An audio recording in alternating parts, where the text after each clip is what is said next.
नरेंद्र मोदी जी से आपने कल मुलाकात की, उनको आशीर्वाद दिया कल।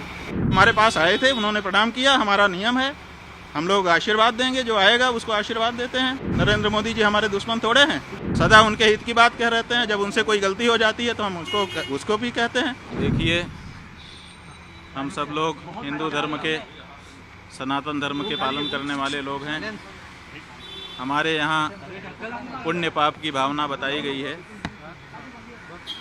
सबसे बड़े पाप गौ घात आदि बताए गए हैं, लेकिन उससे भी बड़ा घात विश्वासघात बताया गया है। आपके जो उद्धव ठाकरे जी हैं, इनके साथ विश्वासघात हुआ है और इसी बात की पीड़ा बहुत सारे लोगों के मन में है। तो आज हम यहाँ पर उनके अनुरोध पर आए, उन्होंने स्वागत किया। हमने उनसे ये कहा है कि हम सब के मन में इस बात की पीड़ा है कि आपके साथ विश्वासघात हुआ। जब तक पुनः महाराष्ट्र के मुख्यमंत्री की कुर्सी पर आप विराजमान नहीं हो जाते, तब तक हम लोगों के मन का ये जो दर्द है, ये पीड़ा है, ये दूर नहीं हो सकती है। तो उन्होंने कहा है कि जैसा आप लोगों का आशीर्वाद होगा हम करेंगे। महाराज जी, लेकिन हिंदुत्व की बात कर रहे हैं कि जो विश्वासघात की बात कर रहे हैं, उद्धव ठाकरे से निकला, वो कहते हैं कि हिंदुत्व हमारा हिंदुत्व है, बीजेपी कहती है कि हमारे साथ विश्वासघात हुआ है। देखिए, किसका हिंदुत्व असली है तो ये जानना पड़ेगा कि जो विश्वासघात करे वो हिंदू नहीं हो सकता है। जो विश्वासघात सह ले वो तो हिंदू होगा, क्योंकि उसके साथ विश्वासघात हुआ है। तो जिन लोगों ने विश्वासघात किया वो कैसे हिंदू हो सकते हैं? नहीं, बीजेपी का कहना है कि पहले उद्धव ठाकरे ने बाकी लोगों के साथ मिलकर उनके साथ विश्वासघात किया और यही वजह है कि बाद में उत्तराधिकारी आपको बोलते हैं हम हैं, उनके विचारों के उत्तराधिकारी है। उद्धव जी बोलते हैं हम हैं, विचारों के उत्तराधिकारी। भाई, हम कह रहे हैं कि उद्धव ठाकरे जी के साथ विश्वासघात हुआ है।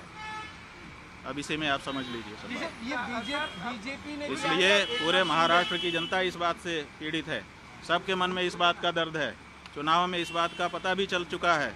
अब तो ये बात प्रमाणित हो चुकी है कि महाराष्ट्र की जनता इस बात को मानती है कि उद्धव ठाकरे जी के साथ विश्वासघात हुआ है, और ये ठीक नहीं है। ये जनता का भी अनादर है। जनता जिसके लिए बहुमत देती है उसको उसके समय तक के लिए बनाए रखना चाहिए। बीच में सरकार को तोड़ देना और बीच में जनमत का अनादर करना, ये अच्छी चीज नहीं है। राज्य का भाजपा कहता है कि हिंदुत्व तो हम, शंकराचार्य को जो है बयानबाजी को लेकर कैसे हमारा हिंदुत्व ही भाई, शंकराचार्य की बात नहीं है। शंकराचार्य जी क्या कहेंगे? जो सच होगा तो वही तो कहेंगे। हमें राजनीति से लेना देना नहीं है, लेकिन विश्वासघात तो हमारे यहाँ पाप बताया गया है। ये तो धर्म का मामला है ना, पाप और पुण्य। और इस बारे में कौन बोलेगा? राजनेता बोलेगा। इस बारे में तो धर्माचारी ही बोलेगा। महाराज जी, जो पूजा हुई, ये हमारे यहाँ परंपरा है कि जब गुरुजन पधारते हैं तो उनकी पादुकाओं की पूजा की जाती है, और उसी का विधि विधान के साथ पालन उद्धव ठाकरे जी ने सपरिवार किया। केदारनाथ मंदिर बन रहा है दिल्ली में, उस पर क्या कहना है? देखिए, प्रतीकात्मक केदारनाथ नहीं बन सकता है। हमारे यहाँ शिव पुराण में 12 ज्योतिर्लिंग का व्याख्यान किया गया है। बताया गया है कि 12 ज्योतिर्लिंग होते हैं। 12 ज्योतिर्लिंगों के जहाँ नाम बताए गए हैं, वहीं पर उनका पता भी बता दिया गया है। और ये कहा गया है, जैसे सौराष्ट्रे सोमनाथम, पहले कहा सौराष्ट्र माने पता, उसके बाद कहा सोमनाथ। उसी तरह से केदारम हिमवत पृष्ठे, जो केदार है वो हिमालय के पृष्ठभाग में है, माने हिमालय में केदार है। तो आप दिल्ली में कहाँ से ला के रख दोगे केदार को? जब पता साफ साफ बताया गया है कि ये यहाँ लोकेटेड है, तो आप उसका लोकेशन क्यों बदलना चाहते हैं? क्यों जनता को भ्रम में डालना चाहते हैं? आप भगवान के 1000 नाम है, किसी नाम से स्थापना करके पूजा करिए, लेकिन केदारनाथ धाम दिल्ली में बनेगा, ये अनधिकार चेष्टा है और ये नहीं होना चाहिए। क्या इसके पीछे राजनीतिक वजह है? भाई, बहुत सारी राजनीतिक वजहें हैं। हमारे सभी जो हमारे धर्म स्थान हैं, वहाँ पर राजनीति वाले प्रवेश कर रहे हैं। और अब हमारे धर्म स्थान में जहाँ प्रवेश करने में दिक्कत हो रही है, आप केदारनाथ में देखिए 228 किलो सोने का घोटाला हो गया। आप पत्रकार लोग क्यों नहीं उठाते हो?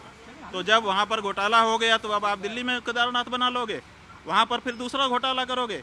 228 किलो सोना केदारनाथ से गायब कर दिया गया। ये कहाँ का नियम है? क्यों नहीं उठाते हो प्रेस वाले इस बात को? आज तक कोई जांच तक नहीं बैठाई गई। 228 किलो सोना का घोटाला केदारनाथ में हो गया।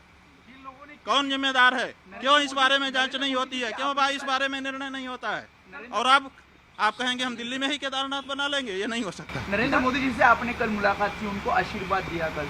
हाँ, वो हमारे पास आए थे, उन्होंने प्रणाम किया। हमारा नियम है, हम लोग आशीर्वाद देंगे, जो आएगा उसको आशीर्वाद देते हैं। नरेंद्र मोदी जी हमारे दुश्मन थोड़े हैं, हम उनके हितैषी हैं, सदा उनके हित की बात कह रहते हैं। जब उनसे कोई गलती हो जाती है तो हम उसको भी कहते हैं कि तुमसे ये गलती हो रही है। तो आपको लगता है वो हमारे दुश्मन नहीं है। उद्धव जी ने आपके जरिए बीजेपी के साथ वापसी को लेकर ऐसी कोई बातचीत? नहीं, हमारे जरिए हम कोई लाइजनर नहीं है।